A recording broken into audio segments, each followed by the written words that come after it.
हरे कृष्णा कृष्णाय वासुदेवाय हरे परमात्मने प्रणतः क्लेशनाशाय गोविंदाय नमो नमः।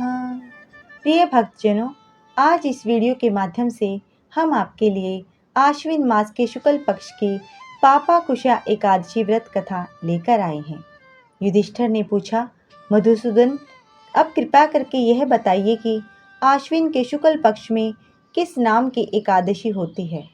भगवान श्री कृष्ण बोले, राजन, आश्विन के शुक्ल पक्ष में जो एकादशी होती है वह पापाकुशा के नाम से विख्यात है। वह सब पापों को हरने वाली तथा उत्तम है। उस दिन संपूर्ण मनोरथ की प्राप्ति के लिए मनुष्यों को स्वर्ग और मोक्ष प्रदान करने वाले पद्मनाभ संगक मुझ वासुदेव का पूजन करना चाहिए। जितेंद्रिय मुनि चिरकाल तक कठोर तपस्या करके जिस फल को प्राप्त करता है वह उस दिन भगवान गरुड़ ध्वज को प्रणाम करने से ही मिल जाता है। पृथ्वी पर जितने तीर्थ और पवित्र देवालय हैं उन सब के सेवन का फल भगवान विष्णु के नाम कीर्तन मात्र से मनुष्य प्राप्त कर लेता है। जो शांग धनुष धारण करने वाले सर्वव्यापक भगवान जनार्दन की शरण में जाते हैं उन्हें कभी यमलोक की यातना नहीं भोगनी पड़ती। यदि अन्य कार्य के प्रसंग से भी मनुष्य एकमात्र एकादशी को उपवास कर ले तो उसे कभी यम यातना नहीं प्राप्त होती।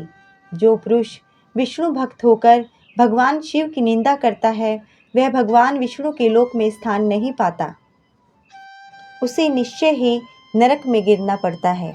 इसी प्रकार यदि कोई शैव या पाशुपत होकर भगवान विष्णु की निंदा करता है तो वह घोर रौरव नरक में डालकर तब तक पकाया जाता है जब तक कि 14 इंद्रों की आयु पूरी नहीं हो जाती।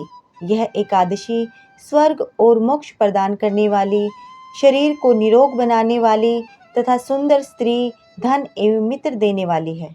राजन, एकादशी को दिन में उपवास और रात्रि में जागरण करने से अनायास ही विष्णु धाम की प्राप्ति हो जाती है। राजेंद्र, वह पुरुष मातृ पक्ष की 10, पिता के पक्ष की 10 तथा स्त्री के पक्ष की भी 10 पीढ़ियों का उद्धार कर देता है।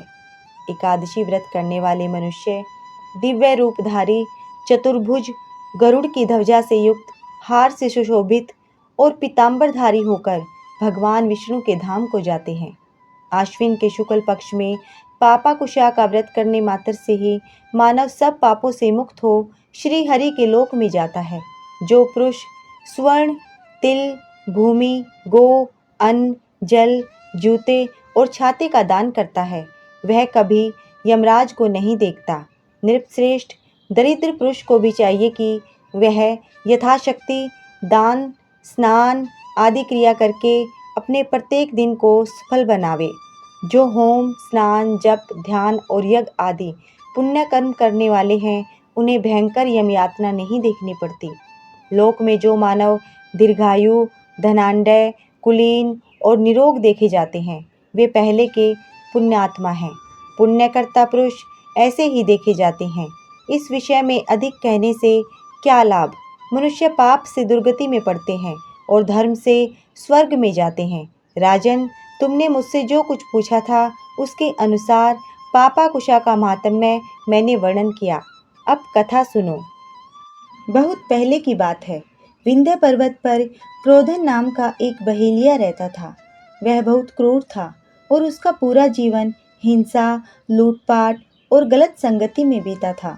जब उसके जीवन का अंतिम समय आया तो यमराज के दूत उसे लेने आए। मृत्यु के भय से व्याकुल होकर क्रोधन अंगिरा ऋषि के आश्रम में पहुंचा और उनसे अपनी मुक्ति का उपाय पूछा। ऋषि ने क्रोधन के पापों को देखकर उसे आश्विन माह के शुक्ल पक्ष की एकादशी का व्रत करने को कहा। संयोग से उसी दिन एकादशी थी। क्रोधन ने महर्षि के कहे अनुसार विधि पूर्वक एकादशी का व्रत किया और भगवान विष्णु का पूजन किया। भगवान विष्णु की कृपा से बहेलिये के सारे पाप मिट गए और उसे मोक्ष की प्राप्ति हुई। जब यमदूत उसे लेने आए तो वे ये चमत्कार देखकर हैरान रह गए और खाली हाथ लौट गए।